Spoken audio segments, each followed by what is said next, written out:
Welcome, everybody, to Mud Flood Was Armageddon. Mud Flood was Armageddon. Do not let them tell you anything else unless they're willing to debate you in a fair and honest, non violent way.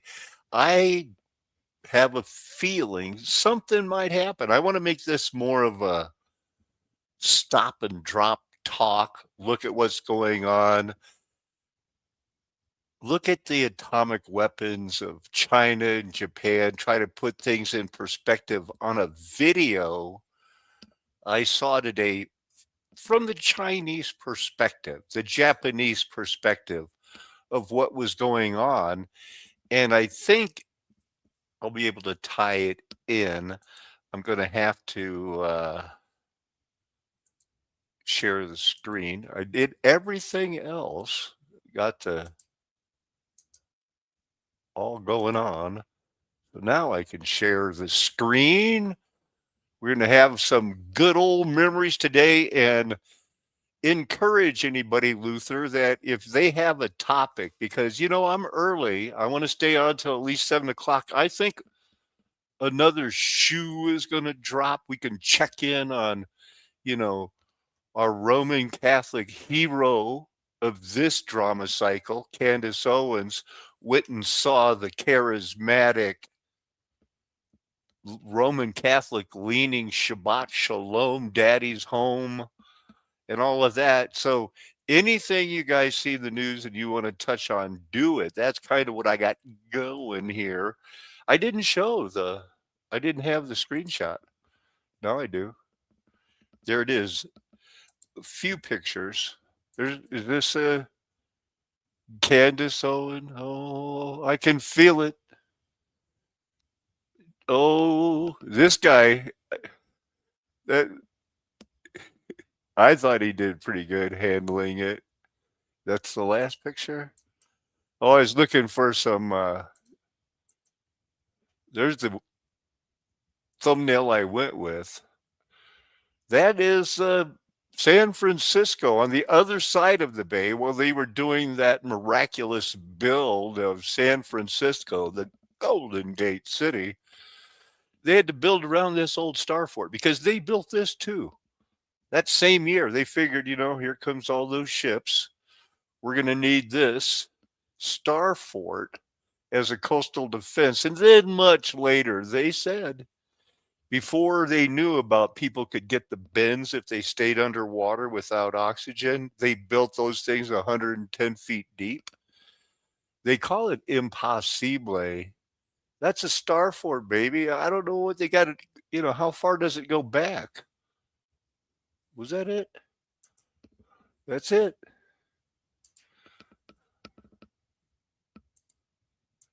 As I stumble back to the one other thing, what do you got with you?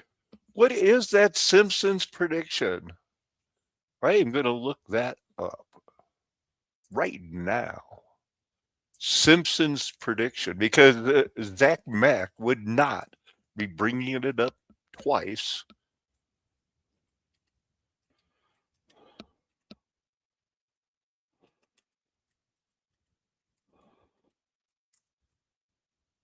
I don't know. Is that what you called it?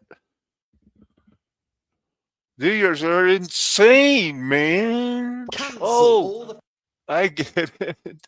It's that TV show. You know what? I don't think I've ever seen a full episode of The Simpsons. I know all their names and I know they have weird neighbors. How's this from a line from it? Do not feed peanuts to my God. See, I know about it. Just my wife didn't want my children to watch it. So here's some weird stuff. Plans you have for 2025 because The Simpsons has already predicted the future. Okay, I know some of you are going to disapprove of this, but I decided to ask ChatGPT which Man, oh man. I disapprove. However, I'm going to look anyway. achieve this goal. Some would argue it's not even that impressive. However, back in 2000, before Trump was even president, The Simpsons animated this iconic sequence with Trump waving to his supporters on an escalator. I remember that one. It wasn't Melania on there. Let's look at a couple of more.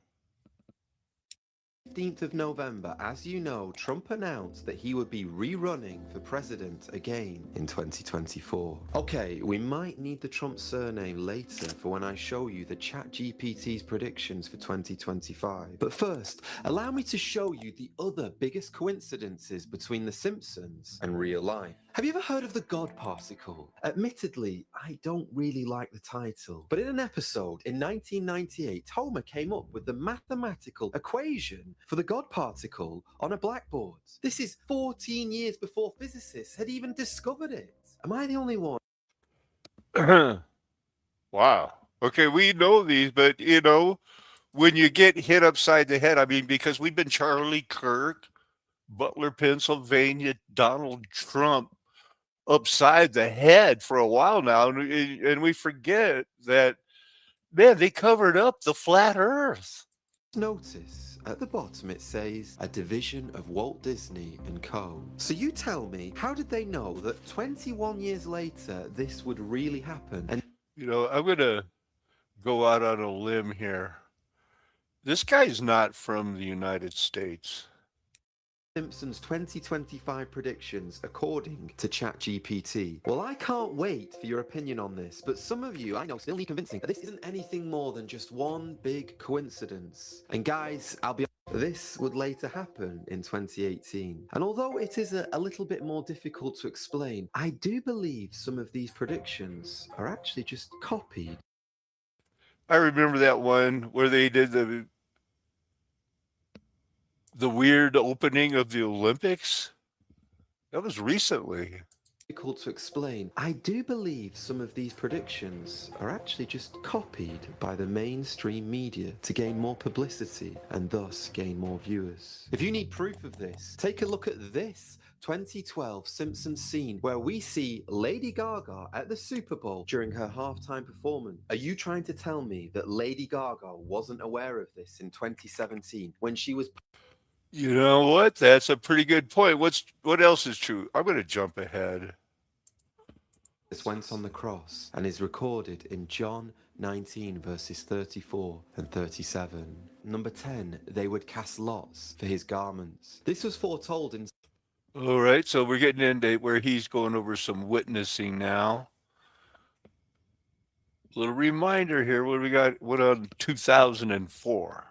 episode Pearly Riders, where Professor Frank invents a device which is able to translate a dog's thoughts into speech. Our fourth prediction comes from a 1996 episode of The Simpsons where Homer recalls an invention that applies makeup in 1 second. So ChatGPT suggested to me that such an invention might be capable of automating makeup in one quick application. That would probably be the one quick application would be you click that button on that TikTok and makes you look like you're a movie star or something. Yeah, I forgot to click it. Again, maybe Casey should start looking at dissecting soap operas to predict what's coming. Yeah, man. Or those Disney movies. What else have we got? So we got that one out of the way. This is something we needed to hear. Waiting for China to roar. An hour and 20 into it. I finally get to something. Out to precisely mimic the sequence of activation, just as you might have predicted or you might have hoped. Uh, and it has to be that way. I mean, we didn't make it that way. Uh, it has developed that way, and all we have to do is figure it out, and we just hadn't figured it out earlier. A major misconception is that if neither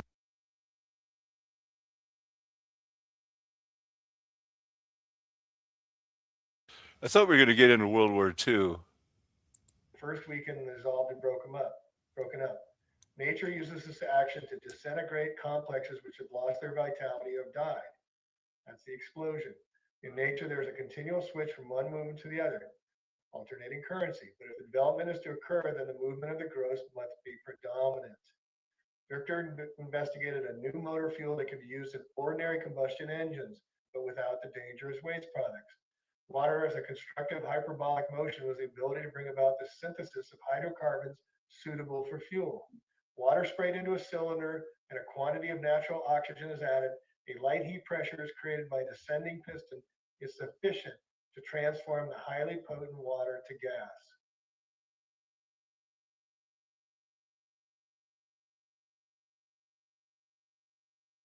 Have a similar heart structure.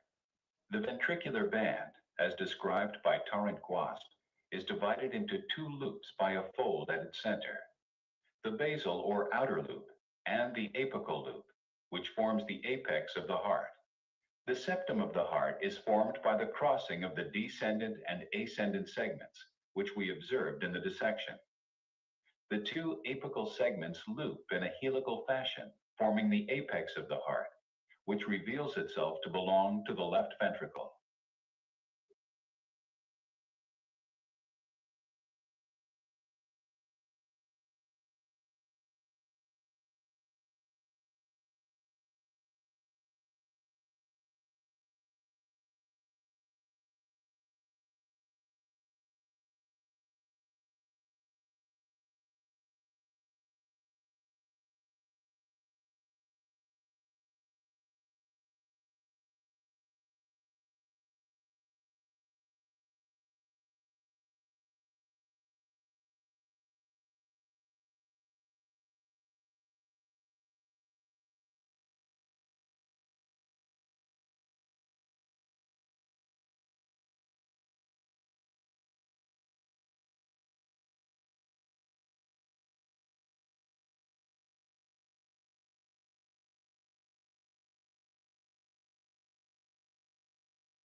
I just realized I wasn't holding down the audio, but I was looking for something, and I think we'll look at the Candace Owen thing.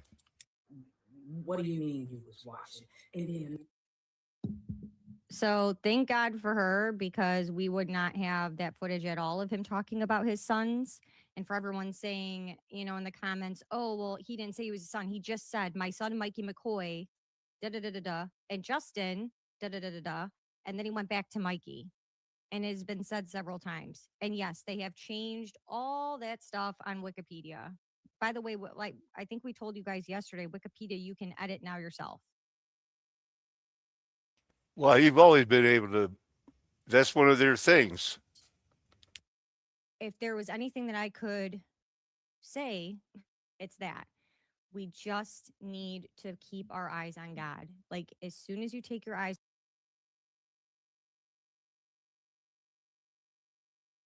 Let's see if we can see where Candace Owens was bringing it to the dealio. Backstabbers. That's my backup channel. There she is. She's finished streaming. Check this out. So I guess to be clear, we were just wrong about that. And I will have a lot more to say about Rob McCoy and where I believe he fits into a lot of things. So I'm not letting up on that. Now, one piece of this where I still don't understand it, and the magic bullet. Okay. Now we all recall what happened. I casually say on the show, hey, I saw the footage. There was no blood. And honestly, when I said it, I didn't process how big of a deal that was with the 30-06.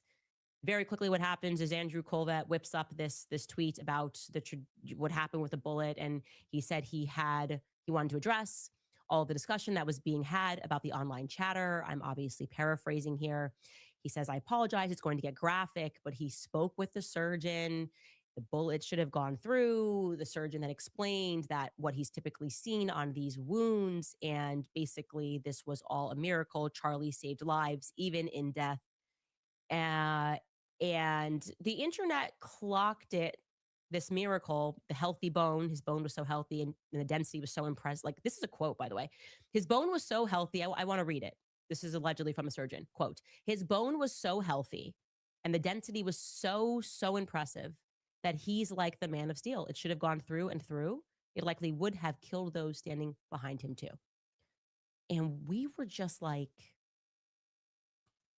No, you weren't. You not enough, because this was settled by September 12th. Everybody goes like, look, you can't do that. You can't just say the bullet changed direction, went down the spine and disappeared. We knew something was up. That guy jumping off of the roof. This has all been solved, yet they got to play it out so that we can forget about Butler, PA, the other people after that, 9/11. They'll tell you, don't believe your own eyes.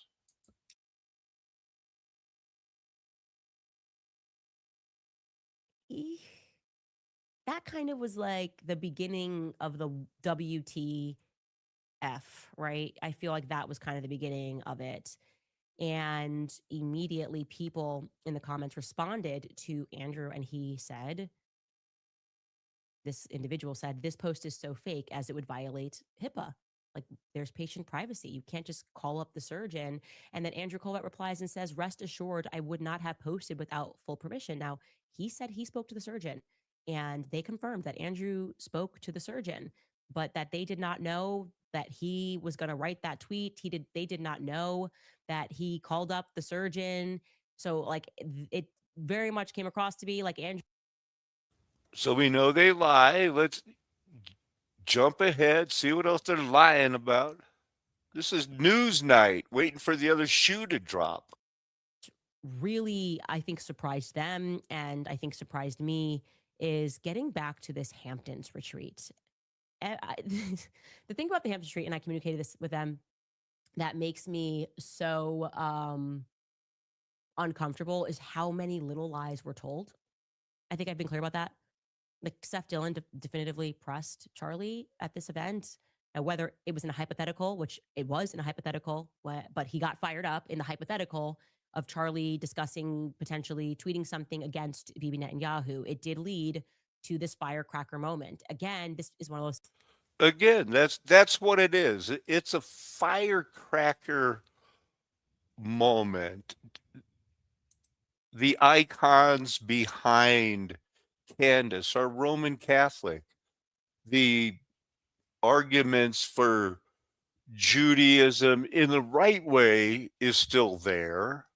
They don't go with anything about the flat earth, reading the Bible. They added 1,000 years. To them, it's all, this is the circus. I'm going to play a little bit.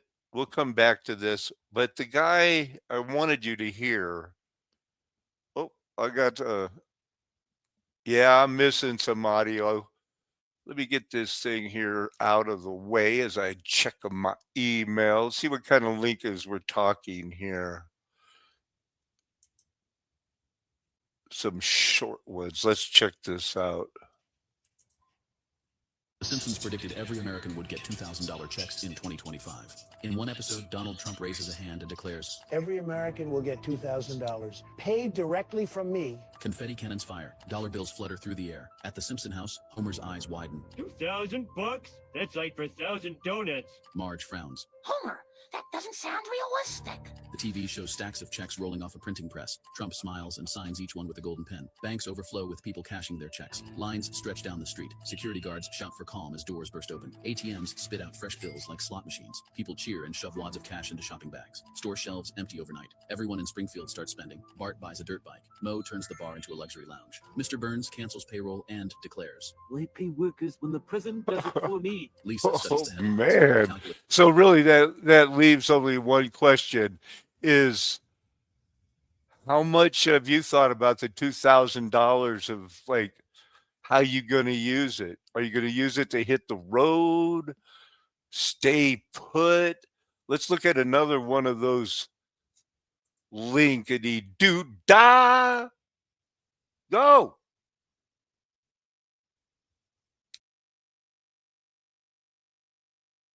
Simpsons predicted that in 2026, a virus named HMPV could start in the United States. In their story, the infection spread very fast across Springfield. People began to feel sick with sore throats, fevers that didn't go away, heavy coughing that kept them up at night, body pain so bad that even Homer stayed home from work, and strong headaches that made Lisa put her books aside. Dr. Hibbert had to check patients outside in the parking lot because the hospital was already full. Once again, schools were shut down, people had to work from their homes, everyone was required to wear masks again. Still, the people of Springfield tried to adjust to the situation. Kids played games through their windows, neighbors talked to each other from a distance. Homer tried cooking, Bart started doing homework because of boredom, and Marge made masks with funny patterns. But the toughest part for everyone was staying indoors. Some people in Springfield kept hoping things would return to normal soon, while others tried new hobbies just to stay positive during the difficult days. And through it all, the people of Springfield held on to hope, waiting for the day life would finally feel normal again. The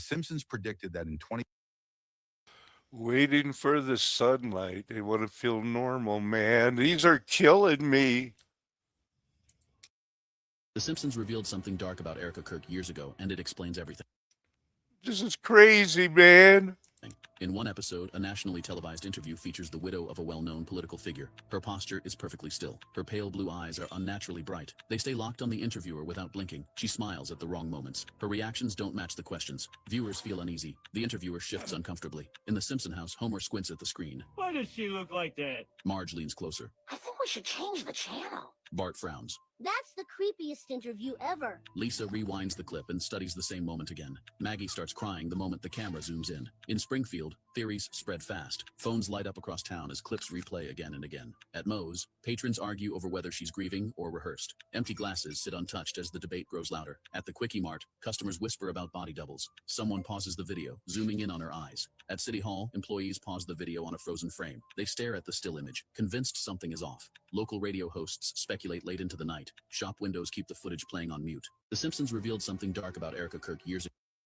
Man, this is crazy, right? I mean, Erica Kirk is hitting it big in The Simpsons. And let's face it, how crazy was that deal when she was like, oh, I love you, Charlie. Let me kiss your hand and show you I got these purple new fingernails going.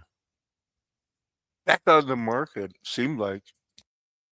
The Simpsons are said to have predicted it. In the year 2026, a deadly snowstorm will strike the United States. 7 days of ice, 7 nights of silence from January 19th to January 25th. It begins with dark clouds stretching across the sky like a warning no one can ignore. Then comes the snow. Not ordinary snow, but giant flakes, heavy and sharp, falling faster and faster until entire cities vanish beneath white. Phones stop working, batteries die in the freezing air, and people who step outside feel the cold burn their skin like fire. Even the news anchors, the ones who are supposed to stay calm, stare into the camera with wide eyes and shaking voices. Water pipes burst, internet lines snap, and skyscrapers freeze over, transforming into icy towers that pierce the sky. The world feels abandoned, silent, frozen, and they say only those who are warned can prepare. Only those who speak their names will be spared. The Simpsons predicted it. The storm is coming. January 19th to January 25th, 2026. Will you survive the week of ice? The Simpsons. I'm not sure anybody's going to survive that week of ice. Thank you for those, Zach Macanudo. We checked out the Erica Kirk thing. I wanted to save it. Now, did America, Russia, Nazi Germany, Great Britain, Australia, Canada rig the end of World War II by faking atomic weapons, planning these islands?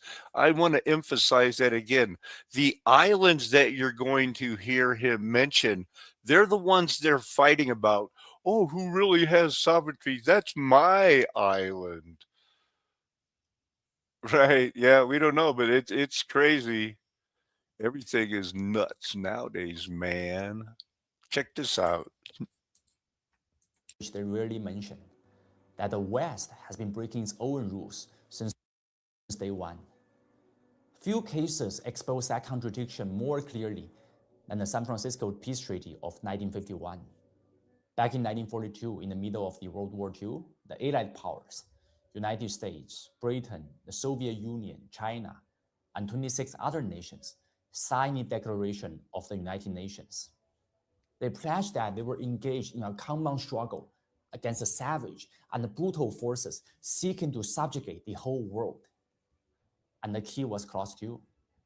Each government promised not to make a separate armistice or the peace treaty with the enemies. In plain terms, that the Allies vowed never to cut a side deal with any Axis power. If fascism was defeated altogether, the peace had to be built altogether. That commitment to the collective security became the moral and legal cornerstone of the post-war order. By 1945, almost every independent state on Earth had signed on, paving the way for the creation of the United Nations. On paper, this was one of humanity's greatest achievements in the whole 20th century. But in practice, it didn't even last 10 years. In 1951, the United States convened a peace conference in San Francisco to formalize the Allied peace with Japan. 52 nations were invited, but China was not. The resulting agreement, called the Treaty of San Francisco, was signed without China and without Soviet Union. It was in essence a separate peace with Japan and a direct breach of the Allied pledge made in 1942. Moscow was invited but refused to sign the treaty because it rejected the treaty's terms. The main takeaway here is that it was planned in 42 and Russia, China excluded. It had to be that way. A little bit more of this. Beijing wasn't even given that choice. The US Secretary of State back then, John Foster Dulles, claimed that China was excluded because of the ongoing civil war. That excuse collapsed under the most basic legal scrutiny. In the international law, governments change, but the states do not. The states remain. A civil war does not erase a country's wartime sacrifice or its legal standing as a victorious power. And there was clear precedent. At the Paris Peace Conference of 1919, China was also internally divided. But even in such an chaotic era, supposedly governed by the law of the jungle, the victorious powers still invited the representatives from the rival Chinese factions to attend the Paris Peace Conference. And that's the difference. Abandoning that diplomatic precedent was not an accident. It served a single purpose: to keep China, any China, from shaping the post-war settlement in East Asia. Because Washington wanted to dominate the region on its own terms, letting China into the room would have threatened that strategy. So in that sense, I have a different opinion. Let's see if I have it pulled up here. That's the channel. Here's a little bit about World War II from my perspective in a 6-hour marathon. No wonder nobody can find my stuff. Hey, did you ever see that thing? Oh no, what? The 10 minutes in the middle of the 6 hours? Couldn't happen. Made it clear that it was real and that it started in earnest in 1942 and were quite flippant about nuclear security. For example, in 1944, Weizsäcker Final years of World War II, the Allies prepared for a costly invasion of the Japanese mainland, worried about heavy casualties. The undertaking was preceded by a conventional and a firebombing campaign that left and devastated 67 cities looking like Hiroshima and Nagasaki and Tokyo. The war in Europe concluded when Germany surrendered on May 8th. So what I'm implying there is that the other towns like Tokyo and Kobe that were firebombed, they looked exactly like the other cities because they were. Look at the dates when they do it. It was timed to be the end of Japan when Soviet Union, United States, England all said, look, Japan's going to win. We can't have this. And it was a eugenics war. where they were playing worldwide risk. But at the end, they said, no, the mafia's got to do it together. That's very much far down the road from August 6th and 9th. The Allies turned their attention to the Pacific War. The Manhattan Project had been going on based on, the uncertainty principle. And supposedly they, through compartmentalization and secret keeping, made these bombs. The order was issued in July. They're going to drop them. But it says 3 days later, a fat man was dropped on Nagasaki. That's the 6th and the 9th. Over the next 2 to 4 months, it says that people were killed by the effects of the radiation. So those are the dates I was looking for. See how I continued in this. Whose impact on the war was probably bigger than ours. Come on, man. It appears both said. Wow. Thank you guys for listening to this. So who's this? Oh, that's that math teacher. You machinations of men. I'm saying it's time to repent. Is God calling you to believe in his heart? Then you must confess with your mouth that he is Lord. That sounds like something I would say. All right. Let's go back to the islands, and I'll pull up some more on that later. The guy breaking it down from the Chinese, Japanese, San Francisco Treaty. How did it lead up today? It's the same CIA pulling the strings. The San Francisco Treaty was not an exercise in peace building. It was exactly the kind of great power deal making that the UN Declaration was supposed to prevent. With that treaty, the United States fired the first shot at the very rule-based order which it claimed to be constructing. And that is why China's reaction to the San Francisco Treaty system is more than a legal objection. It is a deeply felt grievance. The post-war order in Asia was built in part on China's 14 years of struggle against Japan. And that actually began long before most of the world called it World War II. No country fought a longer or broader war against Japan. Japanese aggression against China dated back to 1931, when Tokyo seized Manchuria, China's northeast. For 8 years before Pearl Harbor, China fought along, tying down more than 3 million Japanese troops and losing. Did you see that one? Look what they're climbing into. That is a description of a biblical town where they let somebody down in a rope 40 cubits. And now the part here, I'm going to turn this off. Look at what they're climbing up. That's an arch. The rubble. This wasn't, I don't think, bombed into that submission. I think it was, dug out. Look what we found. They got them all the uniforms. This is like gold. Troops and losing tens of millions of lives. Cities from Shanghai to Wuhan were shattered. China's economic development was set back by almost a century.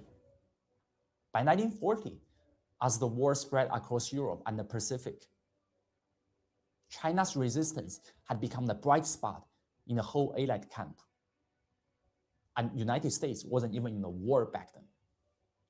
France had fallen, but China kept fighting, even after losing its capital city twice, exhausting the Japanese war machine and forcing Tokyo to open new fronts in the Southeast Asia and the Pacific with overstretched forces and limited resources. Because it's always going to be overstrapped. People weren't knowing how to fight a war. They were changing sides, secret treaties, the brutal system of comfort women? Because that's what eugenics and Darwinism requires, that shameful act. System of comfort women, a mass civilian massacre in China, including the 1937 Nanjing massacre. Hundreds of thousands of people dead in that city alone. And the brutal human experiments carried out by Unit 731, Japan's biological warfare unit. That's their version of MK Ultra. All of these people did not go to jail because they said, if we don't go to jail, we'll tell you everything we learned. And the United States CIA said, deal, we'll do it. That's a deal. The San Francisco Treaty addressed none of these crimes. It left the question of reparations and accountability unresolved deliberately. No, hey, buddy, you're not going to sell reparations to this crowd. That region held vast resources and heavy industry. In a matter of weeks, the Soviet Red Army destroyed the million-strong Kwantung Army of Japan. You see, that's how World War II ended. They had a treaty where the Soviet Union wasn't going to fight Japan, but then they had to wait a month after Germany surrendered, and then a minute after that month had expired, Russia had set them up and came in and finished off the main, strongest defenses for Japan was Manchuria. That was where they had got the foothold, got the mainland, and gonna, sweep across the prairie like Genghis Khan. Shortening the war and contributing as decisively to Japan's collapse as the atomic bombings did. But you see how they got them surrounded here? They were all set to break through because they had a peace treaty with Russia. Yeah, man. San Francisco Treaty again refused to clearly acknowledge this transfer. The draft text ducked the issue. For Moscow, this was a betrayal serious enough to reject the treaty outright. The ambiguity left behind helped fuel decades of tension between Russia and Japan that still persists today. And Korea suffered a similar injustice. Like China, it was excluded from the San Francisco Conference on the grounds of a divided government back then. But Korea had been one of the earliest victims of Japanese imperialism. It was formally annexed in 1910 and being exploited for 35 plus years. During the World War II, countless Korean women were forced into sexual slavery by the Japanese army. One might assume that a nation liberated after 3.5 decades of occupation would see its full historical territory restored. Instead, the status of Dokdo, an island clearly belonged to Korea, and reflected as such in wartime understandings and maps, was left. Hey, wait a minute. Is this turning into that these islands are really our islands, not Korea's islands? What is this? Trusteeship, like other Pacific territories such as Micronesia. But instead, the US came up with a bizarre formula. Japan, it argued, retained residual sovereignty over the Ryukyus, while America exercised the administrative control. On paper, the US ran the islands, but in practice, Japan was being lined up to reclaim them. That doctrine paved the way for the 1972 illegal transfer of the administrative control over Okinawa from the US back to Japan without any real say from the people of Ryukyu Kingdom. Those who had suffered under the Japanese colonization were denied the right to self-determination that other Pacific. something weird just keeps going on in the world. And this is our world today. People lying to your face, trying to get you to be like, feel sorry for her, and maybe Rome isn't that bad because she's a Roman Catholic. Charlie Kirk was almost being Roman Catholic, and he was getting mad and fed up with this fake Jew stuff. So blah blah blah, blah blah blah. Wow, then I should blah blah blah blah blah. Inside Candace Owens' sadistic and dangerous world, monetizing baseless conspiracies. This is after, by the way, they changed my husband's Wikipedia and said that he was a Qatari, like he had a Qatari passport or citizenship. I don't think my husband's ever even flown over Qatar. I could be wrong. Man, her husband is as honky as they get, man. I don't know where they're coming up with that. I don't think I know he's never been to Qatar. I don't think he's ever flown over Qatar. And they're just making it up and then they make it trend no matter what it is. And I'm like, this is happening. It's like a psychological operation because they're trying to keep us constantly responding as Right. And it's working because this guy, come on, man. I think his 15 minutes is almost up. What else? This is about it. She's got not much time left. and here is what they had to say. Take a listen. So this is straight from the charging document. It says Robinson's mother explained that over the last year or so, Robinson had become more political and started to lean more to the left, becoming more pro-gay and trans rights oriented. She stated that Robinson began to date his roommate, a biological male who was transitioning genders. This resulted in several discussions with family members, but especially between Robinson and his father, who have very different political views.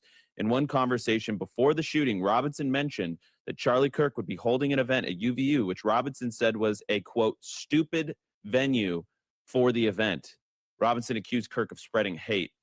And when you see how easy that rooftop access is, you start to kind of put one and one together and you realize that Robinson had a I think it's simply who if anybody, I know I have a very shy group here, but does anybody else think that that whole Australian Bondi massacre thing is fake? It's a way to grab guns, but it's right on schedule, right? It's like they have crisis actors.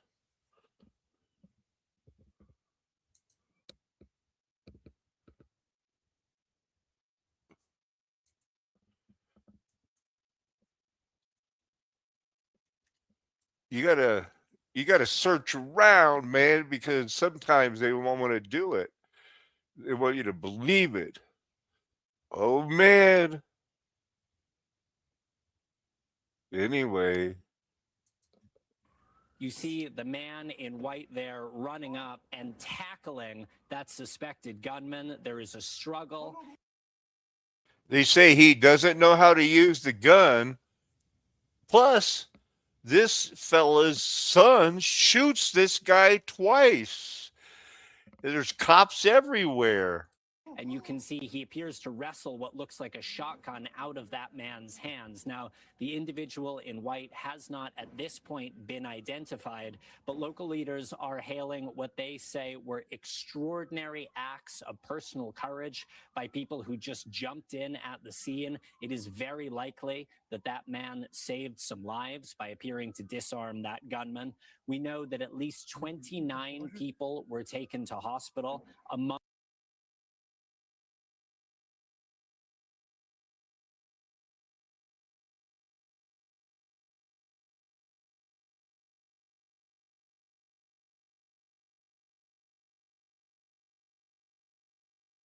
people were taken to hospital. Among them are two I police think it's his officers. shoe. Authorities are saying police were on the scene and engaging in a gun battle with these shooters within just minutes.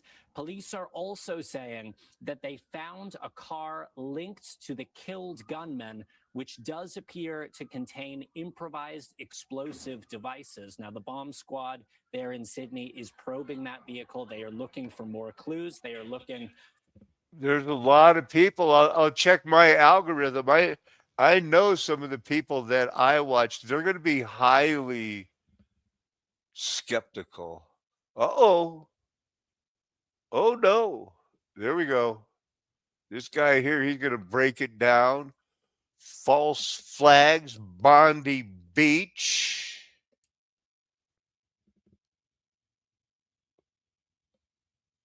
I'm not sure.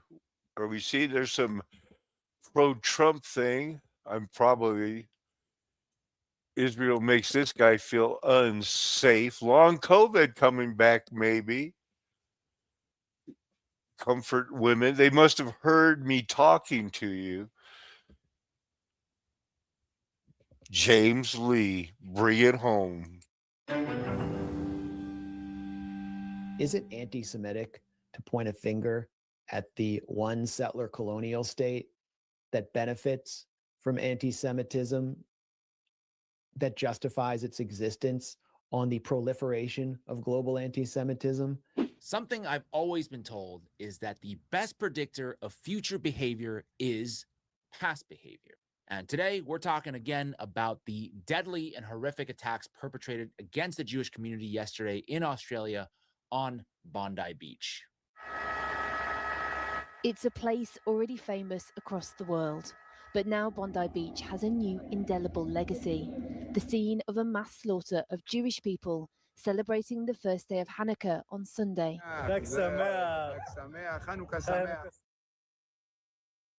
Is this a Borat movie? Today, some of those victims have been identified. We have Rabbi Eli Schlanger, a young 10-year-old named Matilda lost her life, along with Marika Pogany, Peter Meager, Dan Elkayam, Alexander Kleiteman, Tibor. I didn't know that was a victim. And I'm not sure if he is, but, you know, out of due respect, I mean, if they're killing people, sometimes they do. But what does he got to say? It seems like it's one of those staged things. But sometimes they kill people. Then they kill somebody behind President Trump. President Trump when he did his fight world wrestling thing. Weitzen, Reuven Morstein, Rabbi Yaakov Levitan, along with many others who have been injured. I wanted to start off by reading these names because I believe these kinds of tragedies should be humanized, especially because we're about to talk about it from a political context. But these are, in fact, real people who died. For what cause, we're going to get into in a second. But we must never, ever lose sight of our humanity. And I, once again, will be very clear on my position, which is that I condemn anti-Semitism, especially any justification of violence based on race. I believe no civilian should be ever taught. I saw earlier where they said this is one of the worst tragedies since the Holocaust.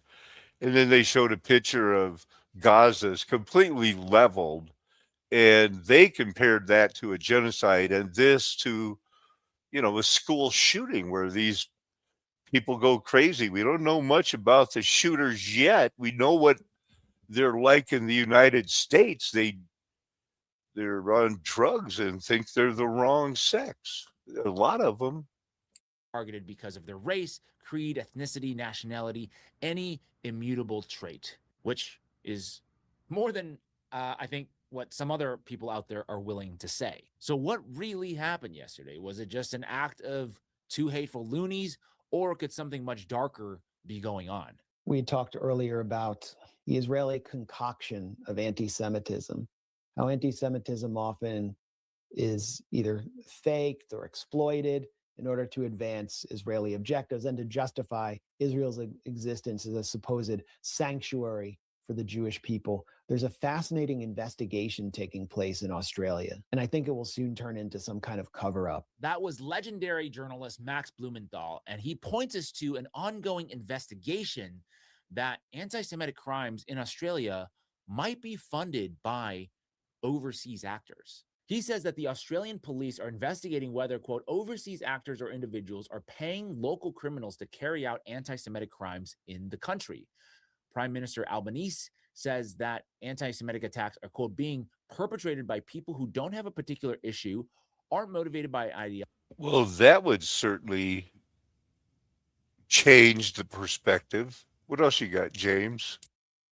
Zionist media apparatchik has been pretty quick to point the finger at Iran for yesterday's attack. We're looking at an attack that was done by two men. That we already saw. There's a probability that there were additional ones, meaning, first off, it's not a lone wolf attack. This is something where they came together. They came with weapons. They probably came in a car.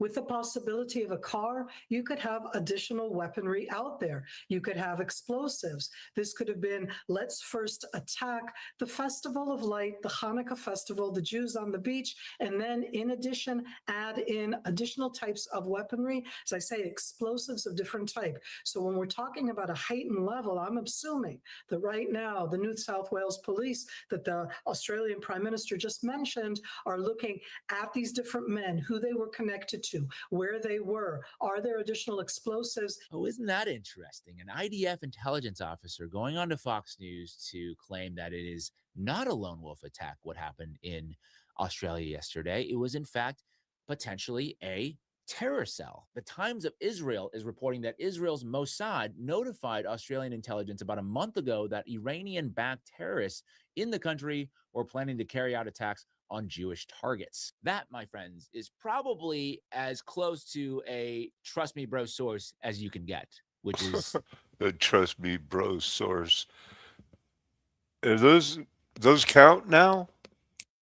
string of seemingly anti-Semitic terrorist incidents were really a, quote, con job to sow chaos. They say that authorities in January made the unusual claim that none of the 12 they had arrested in relation to the spate of crimes in Australia's largest cities, Sydney and Melbourne, were driven by anti-Semitic ideology and were instead criminals for hire. And who could perhaps be hiring these guys? Well, remember I started the show with that line, the best predictor of future behavior is past behavior. So let's take a look at some reporting from the past. This is an article from The Guardian from 2017, and they reported that an Israeli teenager was charged with making more than 2,000 hoax bomb threats to schools, Jewish centers, hospitals, and airlines in 5 different countries, alleged to have been behind 591 bomb threats against schools in Australia, Victoria police have confirmed. The 18-year-old is alleged to have robocalled schools in Victoria, Queensland, New South Wales, and the Australian Capital Territory in January of 2016. This is real, undisputed reporting that Israelis are maybe potentially pulling a little bit of a Jussie Smollett, if I may. The BBC. What? What else you got? For any of these hoaxes based on the reporting that we've just reviewed, which maybe then prompted the need to carry out a real attack where they basically sacrifice the lives of innocent people in order to maybe manufacture consent for the Greater Israel Project. Could that be what's going on? You know, when I was young, when I was younger than you in the mid 80s, when I first heard about the USS Liberty and things like what they're doing now, I never dreamed it would be on the YouTube or there would be a YouTube, and it's out there for. It has to be applied to the Bible, though. Go, Max.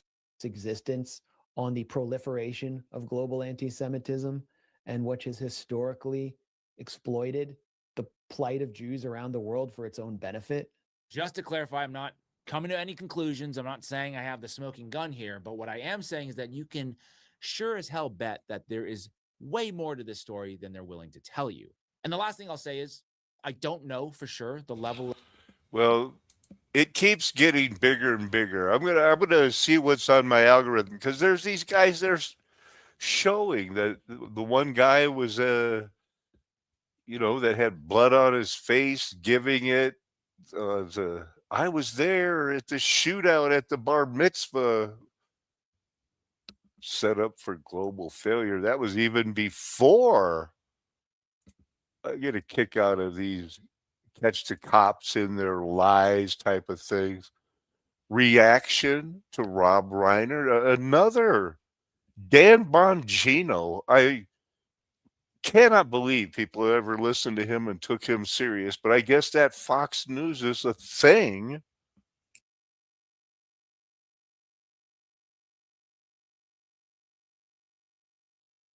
going to improve anyone's life. It was going to make people's lives substantially worse. Yes. You know, Bannon kind of sent up a warning flare about Medicaid, about the fact that a lot of MAGA is on Medicaid, and they just went ahead and killed the ACA subsidies, which now you're getting even further into MAGA voters because very often people who are really impoverished, they don't vote.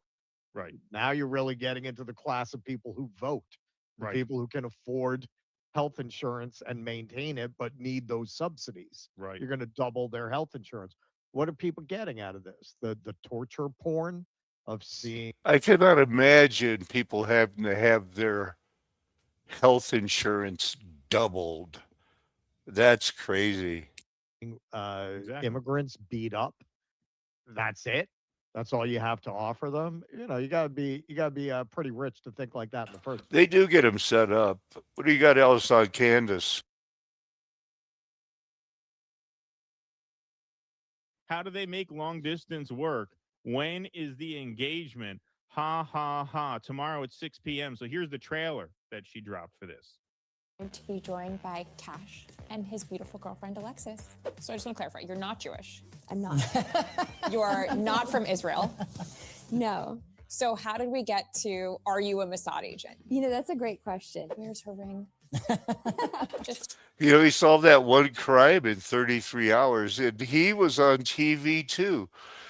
These guys, it's something to talk about. Embarking on a 2024 focused book tour, which has gone swimmingly, by the way. Harris made several moves this week that many Democrats see as the beginnings of a 2028 campaign. How do they even take these people serious? How could it have ever been, you know, Mitt Romney is going to be the, you know, the best choice, or Hillary Clinton versus Donald Trump? They're the two best choices. They never had any credibility. I think that was a really good one we looked at the other day about the 9/11. It's a hoax. Things are getting crazy here. This guy is a little bit out of control. I want to check the weather. Is there anything happening still going on up there in Washington? Here we go. The original news. Doom scrolling, whatever that is, sounds like gambling. You know what? I want to show you. I've shown it a couple of times. I think this is a predictive programming.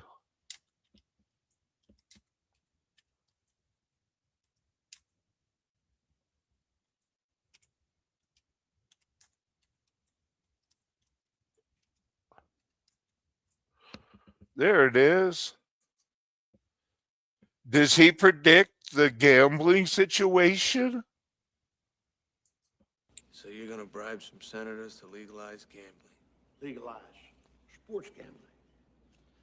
You see, with all the heroes gone, legalized gambling is about the only thing that'll save the beast. You follow me, Joe? We're talking about some big bucks here. We're talking about billions. That's 9 zeros, son. I'm not your fucking son.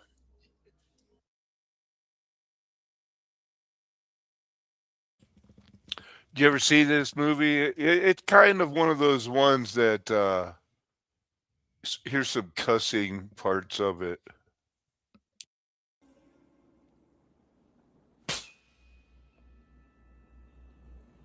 Thing is away. Make sure.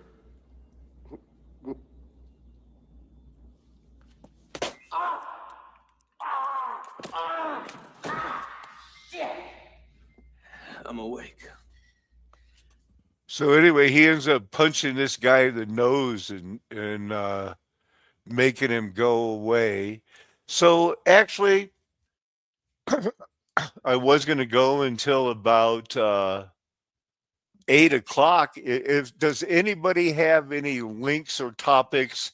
Because I still think something might happen. That sounds interesting. 1948 imposters aren't even anti-Semitic, and in the mid 70s,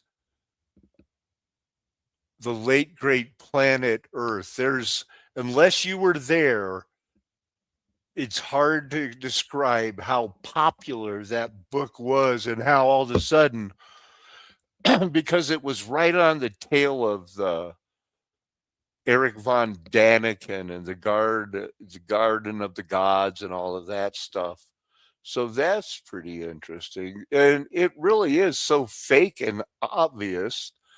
The, you know, the Geneva Bible, all Bibles talk about, the millennial reign and the short season because that's how I learned about it. It was strictly from it. Now, some of us, I have the veterans insurance and things like that. But you see, a lot of people, Luther, he has those herbs and things going for him now. So that's what happens. Let's give it one more run because I don't know. Have you seen the floods, the atmospheric rivers? You know what we need to do? We need to check up on the Laurel Canyon. I wonder if Eric Kirk ever went there.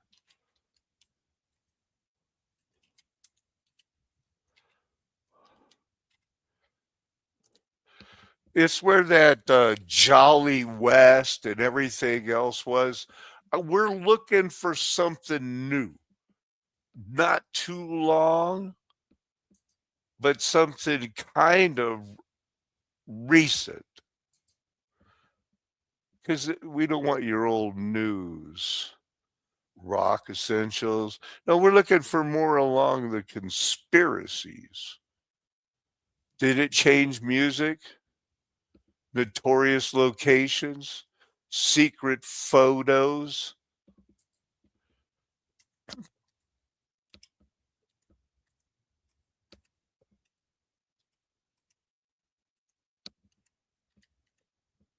And if we don't get anything with this, Sinister truth about Laurel Canyon's music scene. Nearly every major 60s rock star had military intelligence family connections. Frank Zappa's dad worked on classified weapons at Edgewood Arsenal. Jim Morrison's father was the Navy admiral who orchestrated the Gulf of Tonkin incident. The Byrds, David Crosby, came from a military dynasty. The canyon was walking distance from Lookout Mountain Lab, a secret military film studio. Zappa's log cabin became a gathering spot for musicians with the ripostate to parents. The CIA was actively monitoring the counterculture movement through Laurel Canyon. MK Ultra experiments happened at Ridgewood Ranch just minutes away. The entire peace and love movement may have been engineered social control. Most musicians there died young or mysterious deaths. Even Zappa later admitted the scene felt controlled, saying, "The whole thing was too perfect to be accidental." The Canyon's golden age of music might have been America's most successful psychological operation. all with that CIA influence, just like everything else. LSD can be used good or bad. The music could have been used good or bad. They changed it late to the 400. Punk rock. Look at that. No, we want to hear Jolly West, not the basketball player, somebody West, who is so famous in basketball, slam dunker. Well, that's a long one.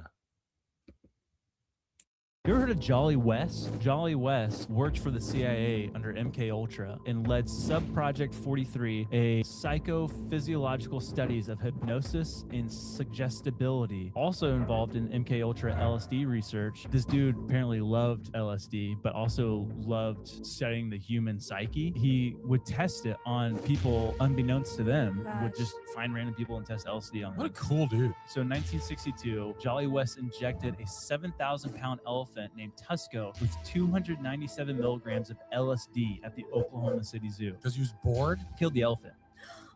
And he also worked in the Hyatt Ashbury Free Clinic. It was a clinic where troubled people or insane people would go. Not only did Jolly study LSD and all that stuff, but he also was super heavy into studying like the occult and different types of cults. And guess who went through this clinic? Charles Manson.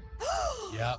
So the theory is that Jolly recruited Charles Manson in MK Ultra and was testing him, and that's what led to murder, starting this cult. A huge thing in the MK Ultra of him like figuring out how to break someone's mind was to put them through sleep deprivation mixed with LSD. They said Break their mind. You know, that just seems crazy. Let's try this. Jack Ruby slippers. You ever hear of that guy? It's funny. What? This guy, he's got so many channels. And Jolly West goes in there to give him an exam, right? And he says that Jack Ruby has had an acute psychotic break with reality. That's the actual quote from Jolly West. Nobody has seen that. So they asked Jolly West, when exactly did this happen? Because everybody's been talking to Ruby. So Jolly West said, this has happened, obviously, sadly, within the last 48 hours. He's now declared to be totally insane by Dr. Jolly West. And when the Warren Commission shows up, coincidentally, a few weeks later, he tells them delusionally all this stuff, Eric. And that leaves the Warren Commission to say, well, there's nothing we could do with this guy. I guess we might as well leave him here in this jail cell, which is, you know, where he starts saying there's forces in the United States government that are involved in the assassination of JFK. And Jolly West goes in there to give him an exam. Man, oh man, oh man. Man.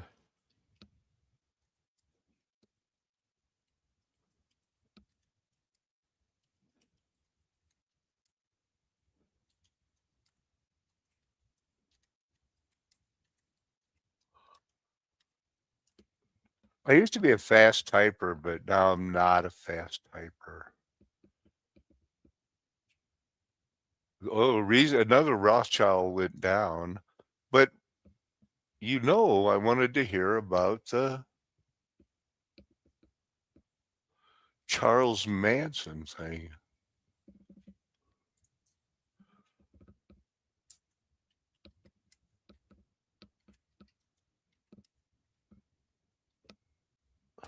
Ties into Barack Obama and some of those people. Somebody got parole from the whole deal.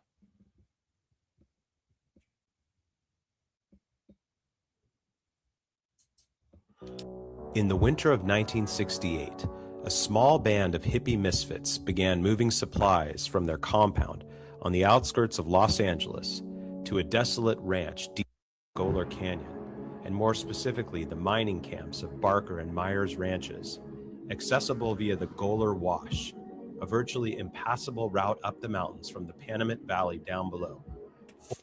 In March that's of weird. 1969, a gold prospector from New Mexico named Paul Crockett and his business associate Bob Berry took up residence at Barker Ranch, which they intended to use as their base of. The leader of the hippie gang, now back in Los Angeles with the rest of his followers, soon learned of the desert rat who was turning his people against him and set about taking corrective action. What was going on? How'd this end up? Meanwhile, law enforcement was closing in on the group, and with the assistance of Crockett, apprehended all members and detained them in a jail in nearby Independence. Wow, that looks like a mud flood old jail. It seems like so long ago, so many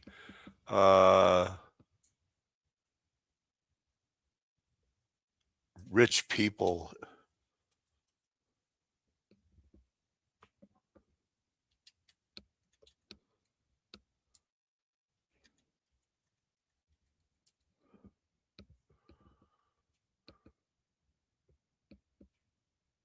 Haunted Canyon.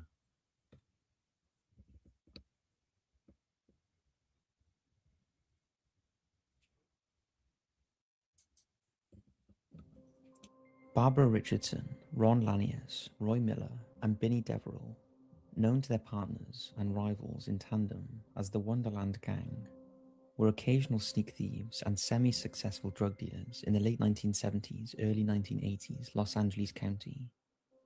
Their miniature cocaine and heroin empire was cut short by an unexplainable, unsolved murder on the 1st of July, 1981, leaving all who knew them across Laurel Canyon and Los Angeles at large, grasping for answers in a sea of evidence that drowned us all in doubt. As a hope to provide more substantial reasoning built upon observable evidence and situational analysis, this is an examination of the 4 on-the-floor murders and the harrowing mystery on Wonderland Avenue. Okay, this is the Wonderland murder of John Holmes, the porn star, CIA agent. What about the Folgers?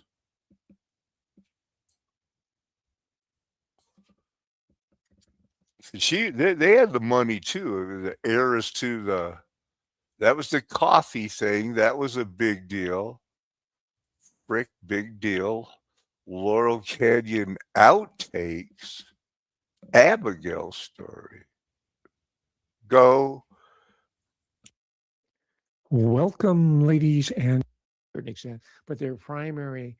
The former professor there in the University of California system, he'll break it down, but he usually takes a long time to get to the story. Probably here. Now, this house behind me was once owned by a young woman. Her name was Abigail Folger. Now, that name might ring a bell for you, or it might not. Now, Abigail, unfortunately, is one of those rare people who end up becoming more well-known in history based on the circumstances of their death rather than the events of their actual life. She moved here from New York City with her boyfriend, Wojciech Frykowski, and she bought the house in August of 1968. He was a Polish immigrant, a struggling screenwriter, and very new to that industry, but he was also very well connected with some very powerful friends, such as Roman Polanski. And Hey, that's Roman Polanski, the convicted pedophile with his wife Sharon Tate, who was one of the victims. time, he was learning to speak better English, being taught by Abigail.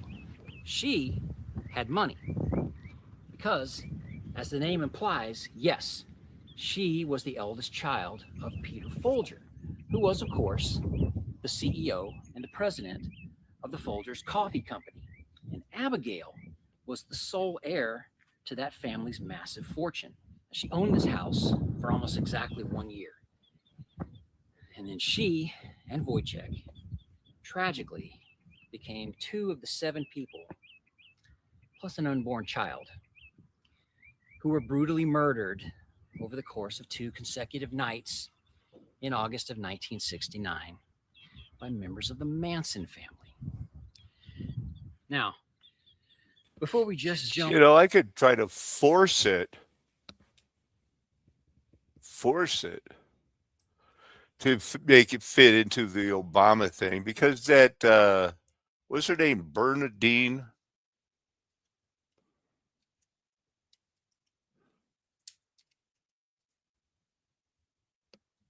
Bernadine Dorn, Dohrn.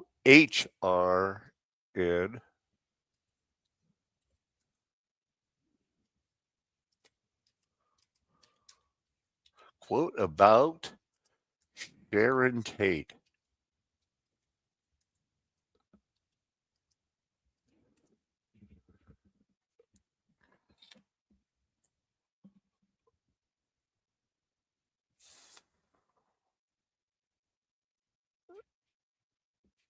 Nope, they're not going to give it to you on YouTube, even though I've made a video about it. They're going to maybe make it or say something about it. There it is. Professor Dorn. Now, the lady who basically in her living room talked Barack Obama into running for president because she's a professor now. When she was in the weather underground, she said, dig it. First, they killed those pigs. Then they ate dinner in the same room with them. They even shoved a fork into Sharon Tate's stomach. I don't think they're giving the whole thing there. Wild, man. Let's see what this quote says.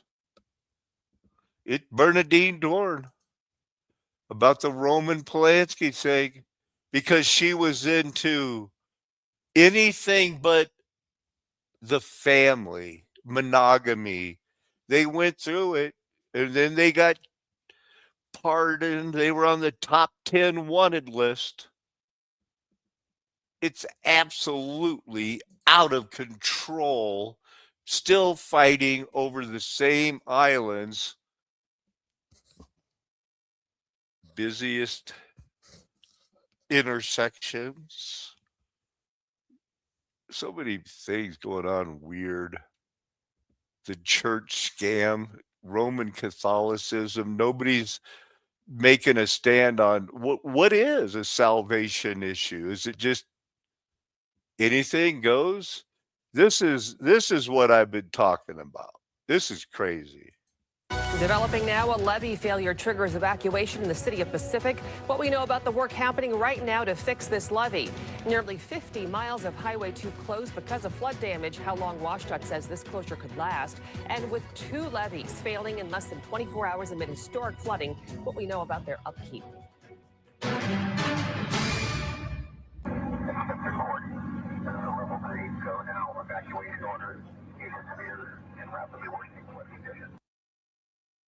Wait, when you get an evacuation order, they're setting the table, you move. And when they say turn around, don't drown, or they'll kill you. I would hope that we would be, but it doesn't. This rain needs to let up. Yeah, work crews using heavy equipment are stacking giant sandbags to plug up the breach where the river has been coming through. At least it was this morning. Extra sandbags, they're being trucked in to create as much of a temporary barrier as they can and prevent any additional property damage. Now, adding to the complications, there is a dam that's upriver that they need to release the flows on because there's so much pressure building from all this rain that we're getting. They've held off for now. That does not sound good. That does not sound good at all because there's more rain coming. Just while these crews can get some of this work done. But at some point, they're going to have to increase the river flows by opening up that dam partially. Mary? Joel, it looks like they're making good progress with the repairs. Any timeline on when the levee will be secure enough so that the evacuation order might be lifted? Let's jump ahead. I don't think they're going to be coming back home anytime soon. He was waiting for help on top of his SUV when the National Guard truck arrived to help. By late last night, they had this all shored up, and we have seen crews back here today just keeping an eye on it. Of course, this was one point that they were worried about. This is where it failed and sent that water down into the along with the city of Seattle. It's unclear how long they'll be deployed. The last time Task Force 1 was activated in a non-federal to lingering flooding and that. All right, we're going to be wrapping it up shortly, but I am going to do one more thing and see if the due dissidents or anybody's got any of these guys out there showing how the cops like to take it too far. pull people over for no reason. That would have been a good one to get into. But I mean, boy, this is an interesting algorithm tonight. United Fruit Scandal, I cover that a lot. So nothing about the cops yet. Everybody knows they're paying the pastor. That was a weird apocalypse now. Where's that coming from?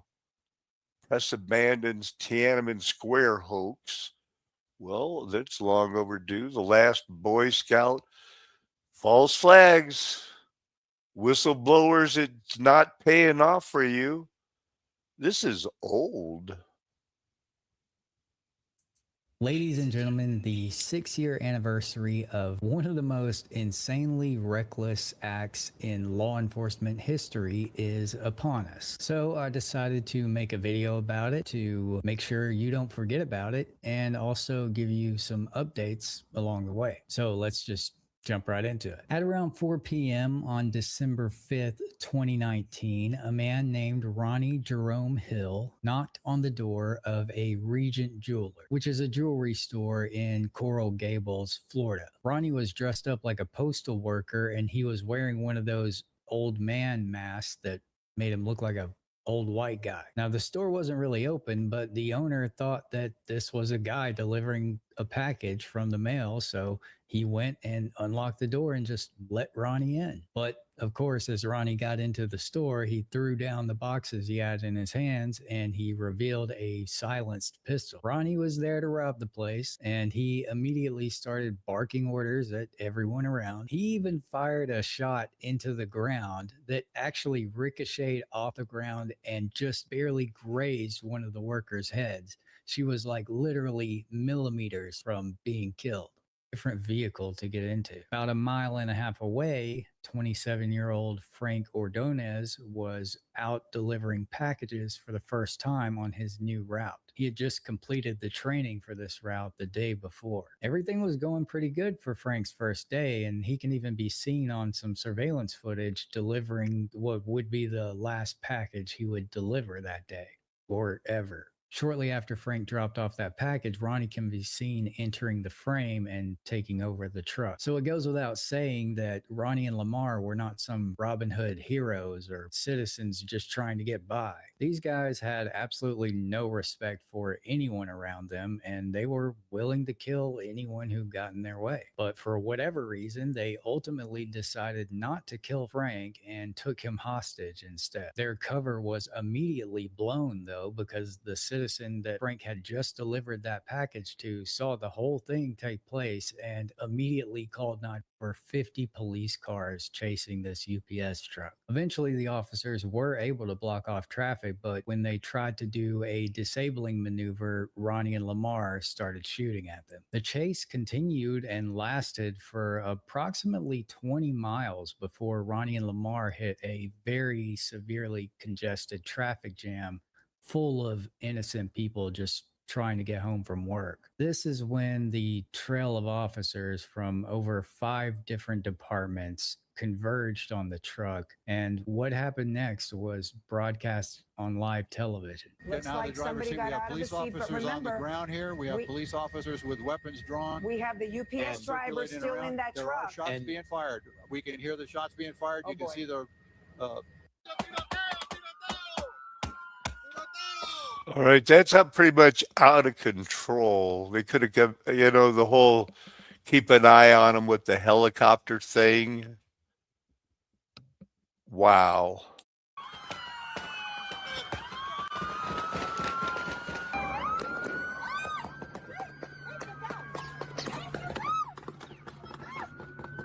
Not at all like TV where they get them with the one shot. Break it down. An absolute joke. Several officers opened fire on that UPS truck, of course, when the chase came to an end. You saw it right here, and we wanted to know, was it necessary? And Local 10 News reporter Christina Vasquez is live with some of those answers to our questions. The public's reaction to yesterday's shootout was swift on social media. Some users claiming the officers involved acted recklessly. Here's Miami-Dade. I would say that we're getting programmed by the Masonic cops to accept whatever they do. We're supposedly in a free country, but they don't act like it. They want to walk right up on you no matter what and ask you for your ID.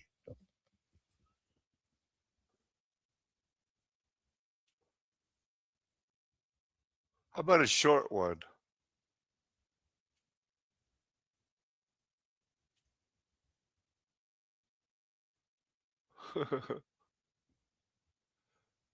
I don't recognize any of these guys.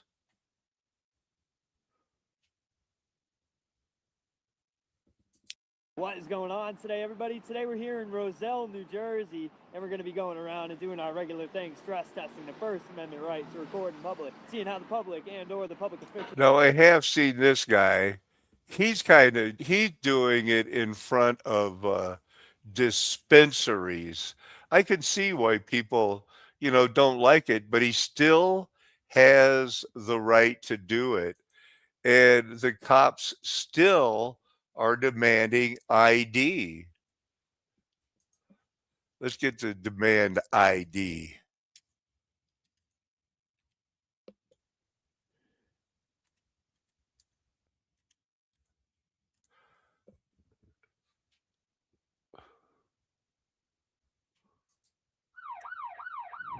Anything. You can't turn a constitutional... this is First Amendment. Freedom of... I haven't even told you you can't video the buildings. So what about the Fourth Amendment? Please don't tell me these guys called the cops on a couple of guys taking pictures of cars. Well, okay. So on the sidewalk, y'all are fine.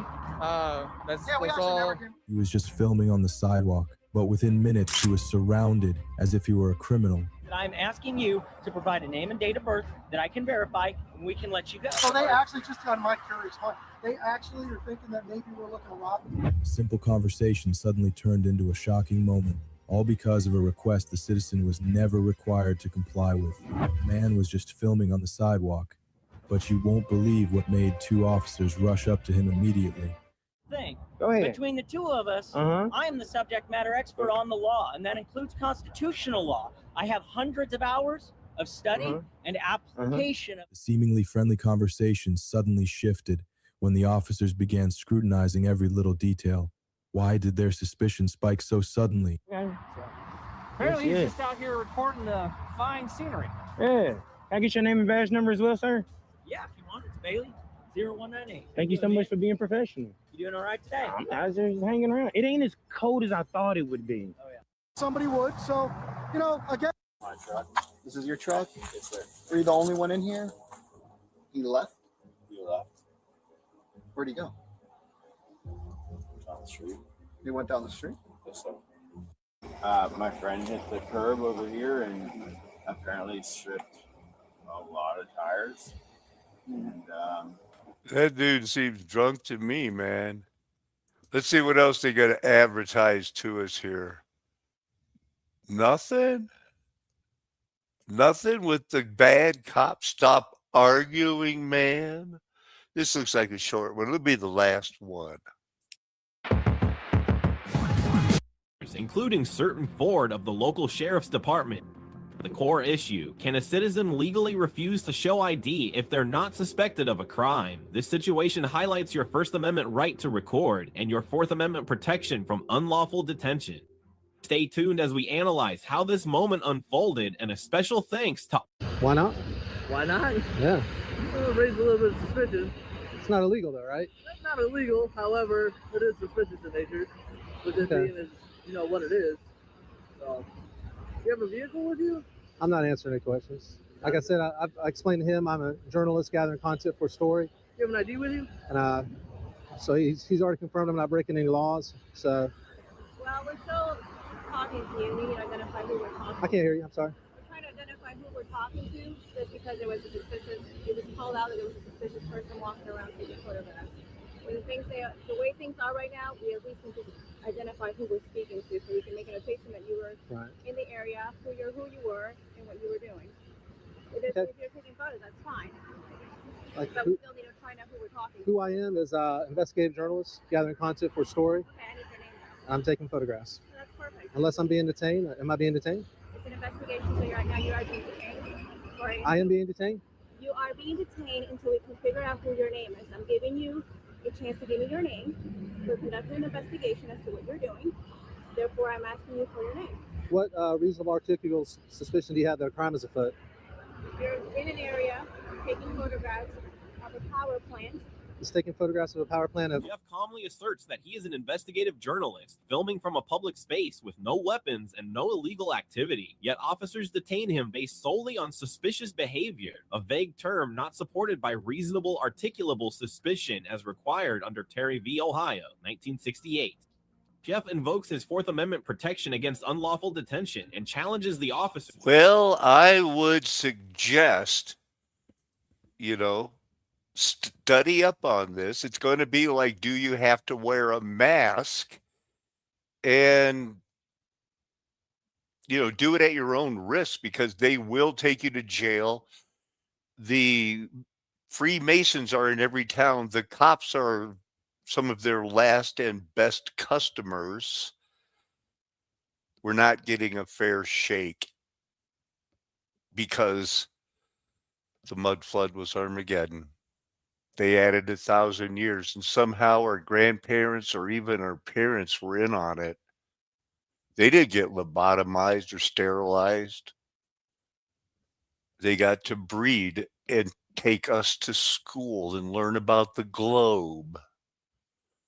If God changed your heart, that's why you're here. You may have been on your knees confessing that Jesus Christ is Lord, and you want to confess with your mouth. Call somebody, tell them, and live it. You are a seed planted in soil, given talents, that after you're saved by grace, we're going to be judged. And if you were seed planted in soil and God intended and gave you talents to produce fivefold, you should. That's how we know where it says that's the least you could do. Amen. Hallelujah. Aho. Aloha. Arrivederci. Ciao. Sayonara. Auf Wiedersehen. Nakamain. Adios, amigos. That's how I like to say goodbye. Mostly because I like to go when I go, ciao.